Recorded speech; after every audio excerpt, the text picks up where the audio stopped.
Did you know that learning to paraphrase is a very important skill for the IELTS exam?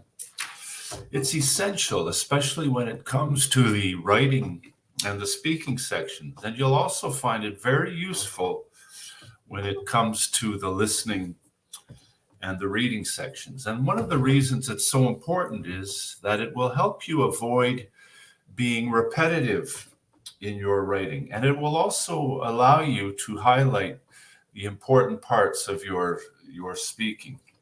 And it will definitely help you improve your score on the IELTS exam. So that's what I'd like to share with you right now. So let's get started about how to paraphrase effectively for the IELTS exam. So what is paraphrasing? Paraphrasing means to express the same meaning of a text by using different words. And there are different ways that we can learn to paraphrase. The first one is by using synonyms. These are words that mean exactly the same as another word, and we can avoid repetition by using different words that have the same meaning. For example, if you look at this sentence, the position of women in society has changed greatly in the past 20 years. So what happens if we take one of these words and we decide to use a synonym or a word with a different meaning? So we're going to focus on the position of women in society greatly and in the past 20 years. And here's what it could look like by using synonyms. The social status of females has changed dramatically in the last 2 decades. So just by changing a few words and phrases and using synonyms, we have a new sentence with exactly the same meaning. Another way that we can learn to paraphrase is by using different parts of speech or different word forms. So let's look again at our original sentence. The social status of females has changed dramatically in the last 2 decades. So we're just going to focus on the social status and changing the phrase changed dramatically. So we can just say the social status of females has undergone a great change in the last 2 decades. So in the original sentence, we use the word form has changed, which is using the present perfect verb tense. And so what we did was we just changed the word to using a noun as a great change, a noun and adjective, and use the word undergone as our verb. So just by changing these parts of speech or word forms, we can keep the same intention and the same meaning of a sentence just by not only using synonyms, but also changing the word forms using different verb tenses or parts of speech. Another way that we can learn to paraphrase is by changing the sentence structure, by combining simple sentences into compound sentences. So for example, here we have 2 sentences. His phone was stolen last week. Therefore, he was worried about the leak of his personal and bank information. So all we have to do is take these 2 sentences and join them together using a linking word. And if you're interested in learning more about linking words, check out my video on my YouTube channel, where you'll find not only a lesson about linking words, but other essential lessons for improving your English for the IELTS exam. So let's take these 2 sentences and let's just form them into one sentence. He was worried about the leak of his personal and bank information because his phone was stolen last week. So all we've done is we've actually reversed the order of the sentences, and join them together using the linking word because. And it's quite a simple process. So again, I encourage you to learn these linking words that can be very effective in joining different sentences together and improving your sentence structure and using your changes in sentence structure to improve your paraphrasing. So let's just put this all together and look at our original sentence again. He was worried about the leak of his personal and bank information because his phone was stolen last week. And we've changed the sentence and we've used synonyms, we've changed the word forms, and we've changed the sentence structure. Put it all together for a brand new sentence, but which has the same intent and the same meaning.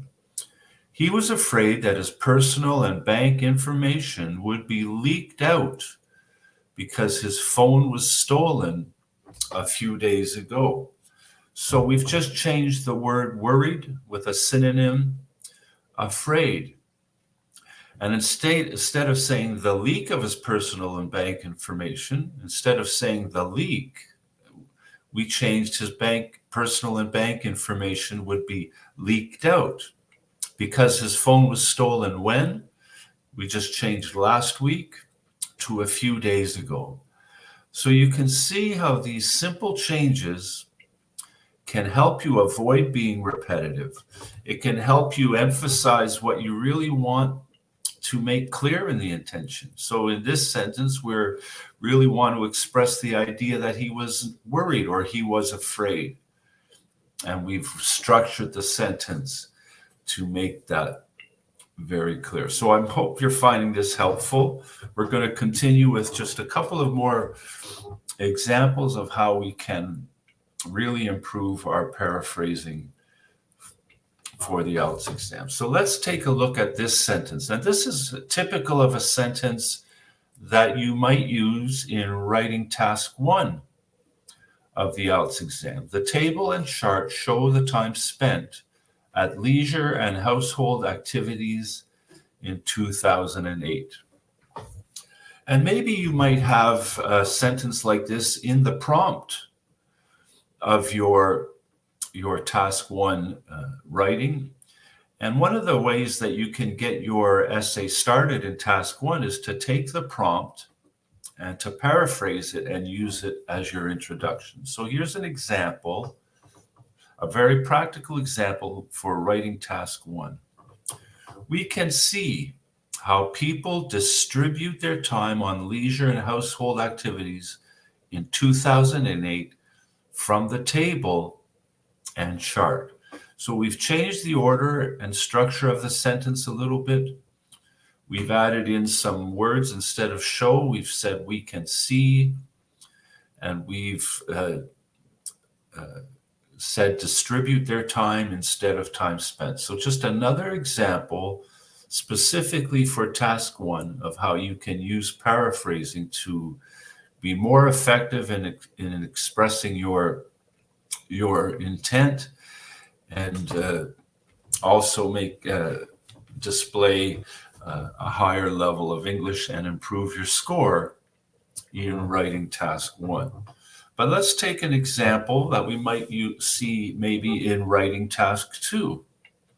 So some people think that the amount of noise people make should be controlled strictly, while others say that people are free to make as much noise as they wish. So here we are expressing an opinion in an opinion essay for writing task 2.